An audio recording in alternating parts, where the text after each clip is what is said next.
So I'm a film student, and over the past 5 weeks I've worked really hard on this short film. I've gone through pretty much all the steps, so research, planning, filming and editing, and I finally finished it, so here's how I did it. It was spring.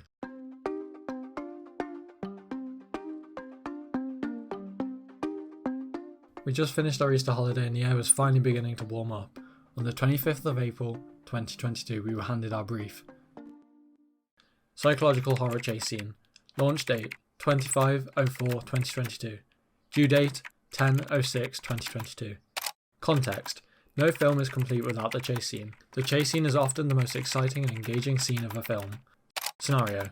The charity Young Minds are looking at using video as a vehicle to raise awareness and appreciation for mental health-based challenges among young people.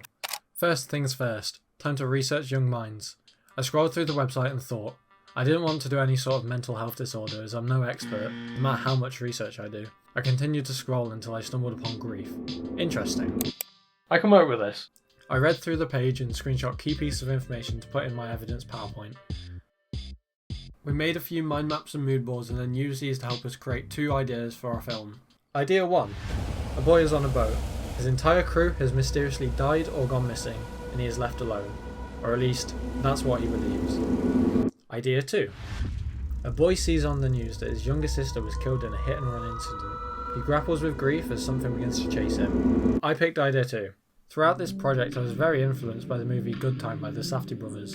I knew I wanted the style of movie to be similar, so lighting, close-ups and soundtrack. I created a project proposal overview. I created a production schedule and... wait.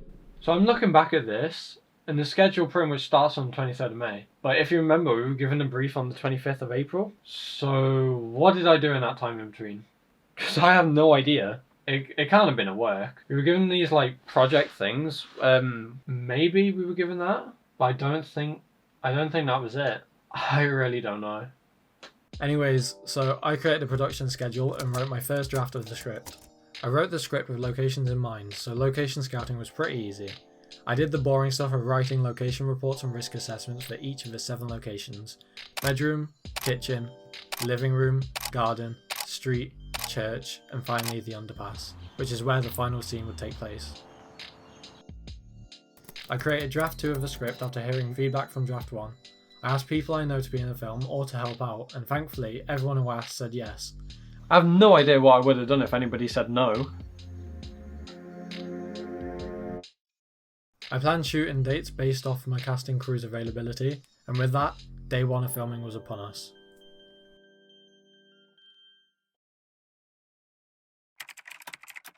It had just gotten dark and my friend Seth had recently arrived. You should know him if you've watched our other YouTube channel together, One Day. Today it was planned to film 3 scenes: the garden, the streets and the underpass. We went into my back garden and set up the lights. We had a fill light representing the moon and a key light placed inside the kitchen shining through the window. My task was to get up off the ground, hobble forwards, turn around, look up, turn back around and then run down the garden. I did this 36 times to get the right shots. A tip is to know what shots you want and to use the 4-to-1 rule. For every single shot you do, you should have 4 successful takes. We had to move the fill light around a lot to make sure it wasn't in shot and that the subject will always have light on him. The subject being me. I'm the main actor. I don't know why I haven't said that. We filmed close-ups and different angles and eventually finished in the garden. We then went behind my house, ran up and down the street filming. It was just running up, walking back down. Running up, walking back down. Running up, you get the idea. We were tired and also way behind schedule. We should have finished filming in the garden at 11 PM, but it was already 12:30, and then we finished filming in the street at 2 AM. Both the camera batteries I had were dead, and it would take a while for them to fully charge. We reorganised what day we would film the final scene and went to sleep. Day 2 was a lot smoother. So at this point, apart from the 1 extra day of filming, everything was going smoothly until Wednesday night when I got a text message. Today is the 1st of June. Have 9 days until submission day.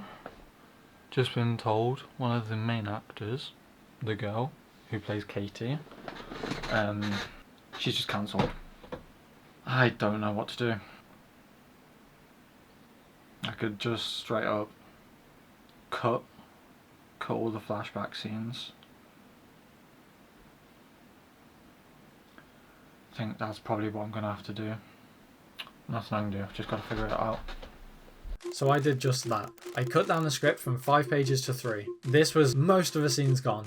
Honestly though, having her drop out and me having to cut all those scenes was probably the best thing that could have happened to this film. If it wasn't for that, I would have been too overloaded, the film wouldn't have been done, I would have been too stressed out, and my head would have... I used my extra time to begin editing and colour grading. Colour grading, or colour correction, is something that I never really learned how to do properly. So I put in the extra time to make sure that this was correct and consistent. I followed Colour Grading Central's guide on this and it was so easy to understand and put into practice. After colour correction, I edited the garden sequence and then edited together the street sequence as these both flowed into one scene. For sound, I redid it all, finding sound effects on Slipstream. Not sponsored. This was by far the longest part to edit, and if not for the deadline I would have spent even more time to try and perfect it. After I finished editing, I made sure the final day of filming was fully planned, and on Monday the 6th, 4 days before deadline, we filmed the final scene. We're on filming day, it's Monday night, and this is my first try at climbing out the window. If I fall, oh well.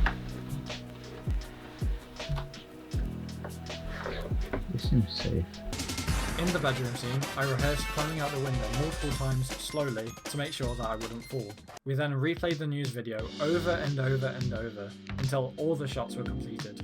For the underpass, we created a cool police light effect by taping 2 gels together, a red and a blue. Seth stood behind the light moving the gel from side to side. Apart from that, the process was exactly the same as before. Colour correct, assemble, sound effects and music. I worked on editing until the 9th, and on the 10th, I wrote my final evaluation and submitted it. So you can watch the finished film right here. Thank you, Seth, because if it wasn't for you, nothing would have got filmed and wouldn't have a short film. Thank you for watching. Please like and subscribe. Click on the video. I'll see you around.